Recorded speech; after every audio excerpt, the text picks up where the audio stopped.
How's it going, guys? Kyle with Dirt Bike Channel here. How's it going? You're watching Dirt Bike Channel. This is Kyle, your host, and I am on a 2016 KTM 350 XCF. This is the first time out on the bike, and the reason why I wanted to get this 350 XCF is because we did some testing on the old 250. The 250 XCF, a lot of testing, as you may or may not be aware, and that bike felt so stinking good. I mean, I just couldn't believe how good it felt. And I think it's, you know, that new frame, obviously a new motor, but it was the frame, the suspension, the chassis that I was so enthralled with. In fact, just the entire package of that bike was so flippin' fantastic that I thought, you know what, I've got to try this 2016 frame with the 350. I did a review of the 350, this bike, but it was a 2014 model. I did that last year, got a real good deal on like a leftover bike, and did the review on it. And you know what? It was the first time that I'd been on a 4-stroke in a couple of years, and it took me some time of getting used to it, to be honest. And I said on that review, though, the more I rode it, the more I liked it. And that's true, although I was never like super thrilled with it. I mean, it was a great bike, but I wasn't like crazy about it. Well, then fast forward another year, and I rode a bunch of different 4-strokes, and then I decided to review some 250 4-strokes, so YZ 250 FX, and also the KTM 250 XCF. And those bikes impressed me so much, and I specifically was so interested in that freaking KTM, the 250, because it just felt so light and so nimble, so easy to corner, and it's a great bike, and it's probably all anyone would ever need, unless they're gonna go do just a bunch of deep sand stuff. Then a 250 4-stroke might not quite have enough power for some guys and some of the bigger guys. For me, at 170 pounds, the 250 it's got plenty of power.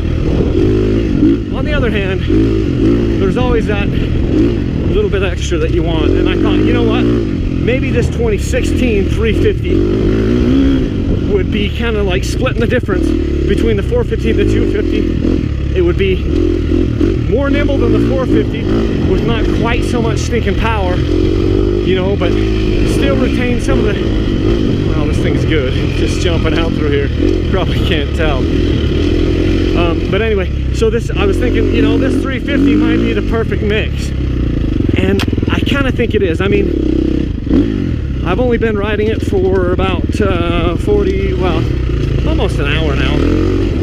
Looked down at the hour meter, it said 0.6 a few minutes ago. And I don't know that this bike is quite as nimble as that 250, but dang, it's good. This one might be a hard one to give up. See, recently I've been buying bikes,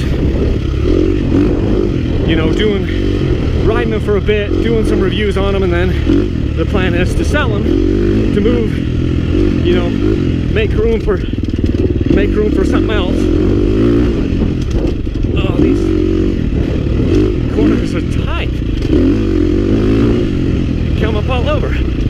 Anyway, so I've been reviewing bikes and then selling them, obviously at a loss, because you can't sell a bike for as much as you pay for it, especially not when I'm buying these bikes essentially new.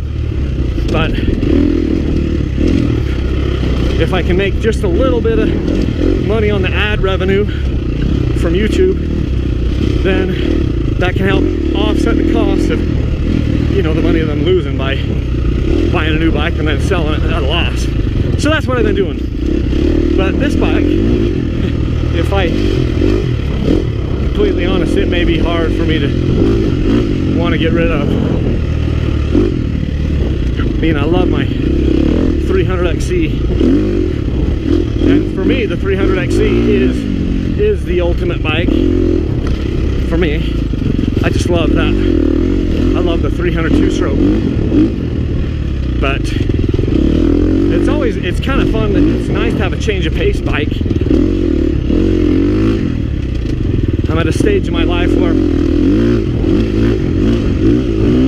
I might be able to afford that, you know, keeping it, and that may be what I'll want to do.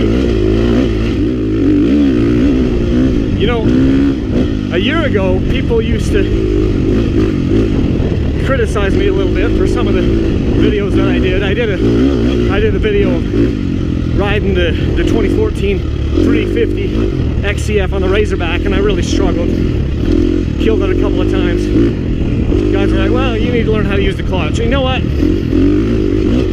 In truth, they were right. Just needed to learn how to, you know, you gotta ride these bikes differently. These 4-strokes, you gotta ride them differently than the 2-strokes, because they just don't stay running quite as well. I mean, they don't have the torque right down there off idle. When the bike's barely running, they will die. They will stall. Motors will flame out.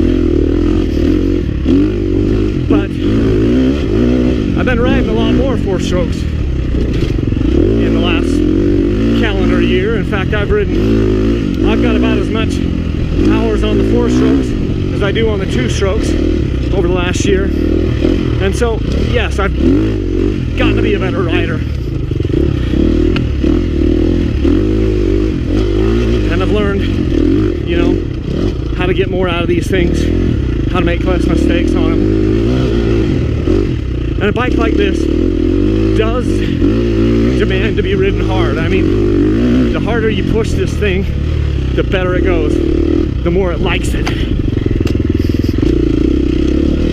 This isn't a putt-putt bike. This 350 XCF it's not like your old thumper, like your XR 650. There's neutral.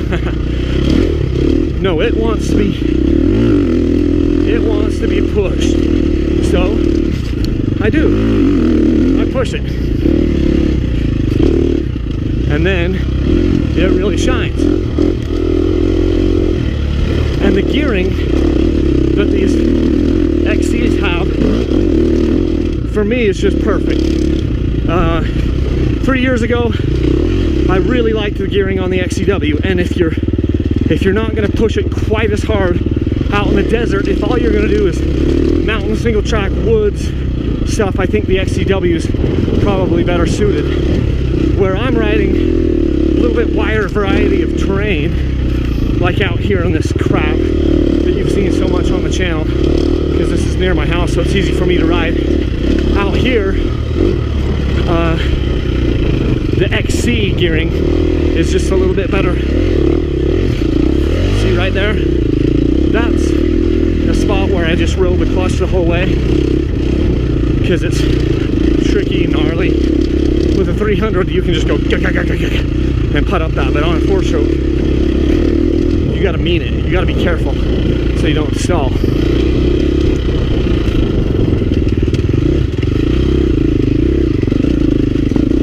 Lost my train of thought. I have no idea where I was going with that conversation. Hey guys, today's Rider Spotlight is Ethan West. He's from Cincinnati, Ohio, and he tells me that every week he goes into a dirt bike shop and he sits on the bike of his dreams, just kind of waiting until the day that he'll be able to bring that sucker home to have some fun on it. and told me a really cool story about him and his fiance Ashley going to a supercross or a motocross race here recently, and I just thought I'd give them a shout out. So thanks to Ethan West and his fiance Ashley.